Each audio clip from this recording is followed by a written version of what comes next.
and that's do you consider yourself English or Jamaican?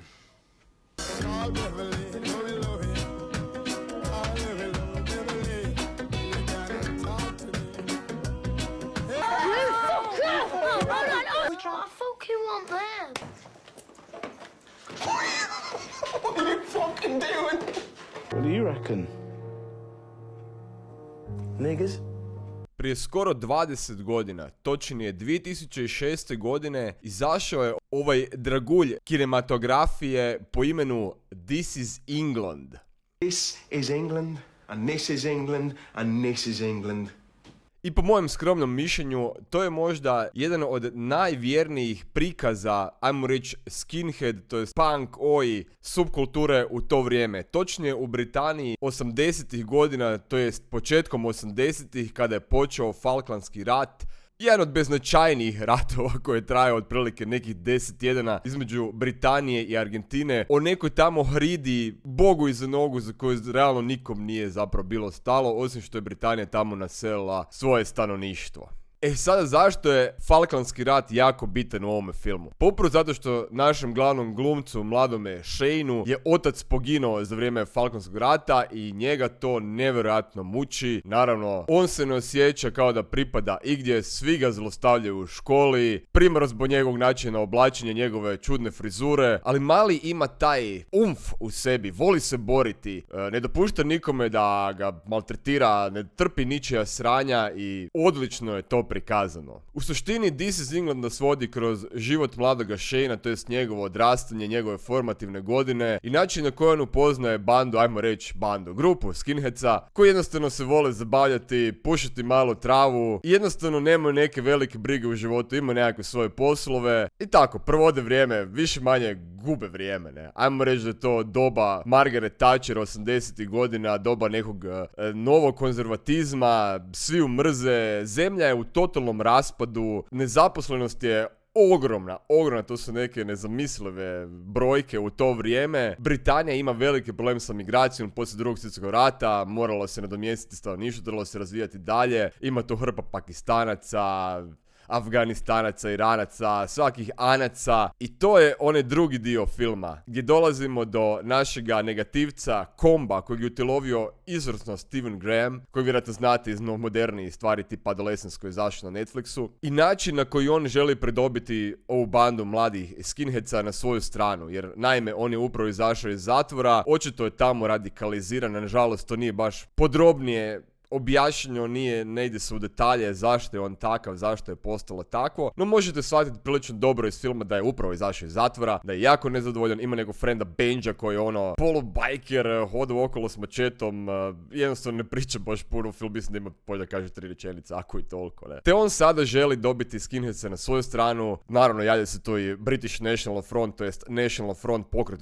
koji je to vrijeme bio jako aktivan. Ako ste gledali moj prijašnji video o Romper Stomperu, možda vam bude jasnije o čemu se tu radi i jednostavno želi radikalizirati tu grupu skinheadsa. Kao što se zapravo događalo i u pravom životu u to vrijeme 80-ih godina u Britaniji, jer ako ste imali upoznati sa scenom skinheadsa i oja u to vrijeme, imali ste tu razne bendove poput Screwdrivera, Combat 84, Condemned 84, koji su lagano išli na tu Rokorama, njemačku izdavačku kuću, jer eto, kao nisu znali kuda bi, šta bi, gdje bi izdavali svoje albume i lagano ulazili u taj National Front. Sad možemo mi diskutirati do preko sutra da li su tu bili Foreskinsi, da li je to zapravo bilo tako, no vrlo brzo se scena podijelila. Kao što se podijelila i ova grupa skinheadsa kod nas, jer Combo je napravio razdor. Ako niste s njim, protiv njega ste. Te tada naš Woody koji je prihvatio Shanea kao jednog od članova bande i vrlo dobro je to napravljeno, znači oni njega šišaju, on kupuje cipele, htio bi Martinu, nažalost nema njegovog broja, ajmo reći, dobiva tregere, Ben Sherman košulju, znači ima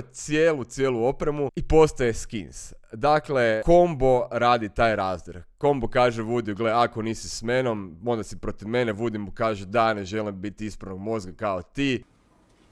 Fuck, it was a bit quick, wasn't it?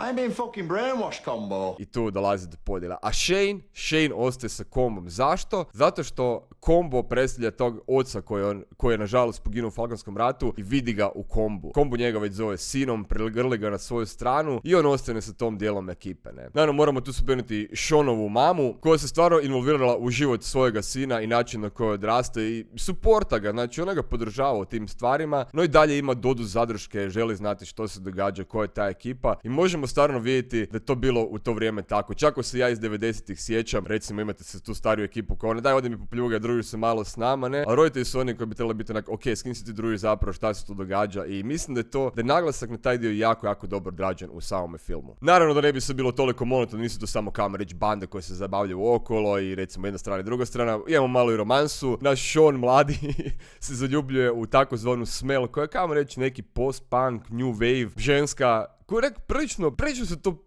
cringe scene, ima tu susret, njegov prvi poljubac, ono mu kaže da je malo dire sise, tak neke stvari, možda je malo neugodno gledati stariju ženu, a nije žena, djevojčicu 16, 17, 18 maksimalno godina i mladoga Seana, 10, 11 uvrh glave, ne, kako se tamo ljubakaju, malo je čudno, malo, ali gledajte, to je bilo 2006, moramo staviti ovo u kontekstu onog vremena, na te stvari se možda tad malo drugačije gledalo, ne znam, nije ni bitno. I onda dolazimo do završnog dijela filma, jer naravno Milky je jedan od bande skinheadsa i on objašnjava u jednom trenutku Combu nakon što si malo izdilaju drogu i napljugaju se, kako ima stvarno veliku familiju, kako mu je odlično, on nikada nima problema sa svojim ocem, uvijek je bio tu. Sve ono što zapravo Combo nikada nije imao i on, Combo, postane bijesan, gnjevan i naravno prebije Milkija, ima tu rasističkih izjava raznih, pokaže svoje pravo lice. Naravno, možda sam propustio dio gdje nisam rekao da su oni išli na skup National Fronta gdje je Combo bio oduševljen sa cijelom tom idejom kako trebamo istjerati sve van, vratiti bijelce na pozicije moći, ajmo reći, sve ide u njihovu korist.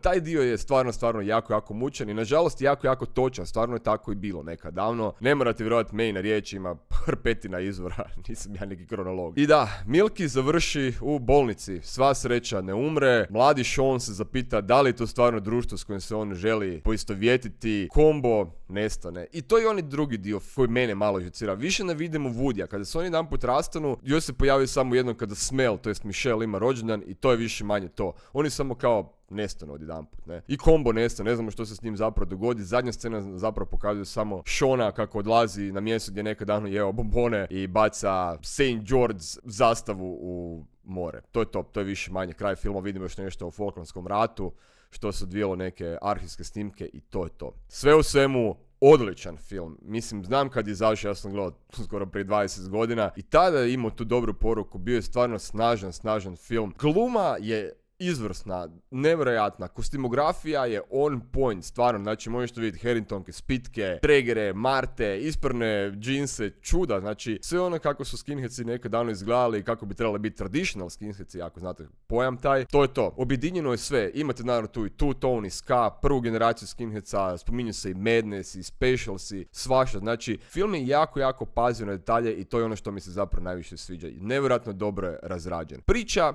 klasična priča u to vrijeme 80. godina. Lijevi, desni, podjele, bande, odrastanje. Kako to nekada davno je bilo? Da li danas stvarno tako? Iskreno više ne znam. Ne vjerujem. No dobro. Nažalost, jedna subkultura je, ajmo reći, umrla, kako god, ili je na umiranju, nikako da umre. Što je meni jako žao, jer ovaj mi je jako drag kao glazbeni žanr. Da ne duljim preći sada opet o glazbi, kako ja to obično znam. Film je za svaku preporuku, ajmo reći da je ovo neki kraj te trilogije gdje ja se osvrćem na skinhead subkulturu, neke national frontove, nacionalizam, nacizam. Nekome upravo sad bio je prozor da ne znam što je nacizam i nacionalizam, pa vjerujte znam jako dobro, znam dobru razliku, znam i koja nije razlika zato što su usko vezani, no ne želim sad ulaziti, to možemo o tome u komentarima. A da, zaboravio sam još, nakon This is England filma snimljene su tu još i 3 serije, ako se ne varam, This is England 86, 88 i 90. Nažalost nisam ih stigao naći, pogledati, jednog dana ću se definitivno dati truda, iako više nije toliko vezano s punk scenu, tu se ja mislim kasnije javlja rave,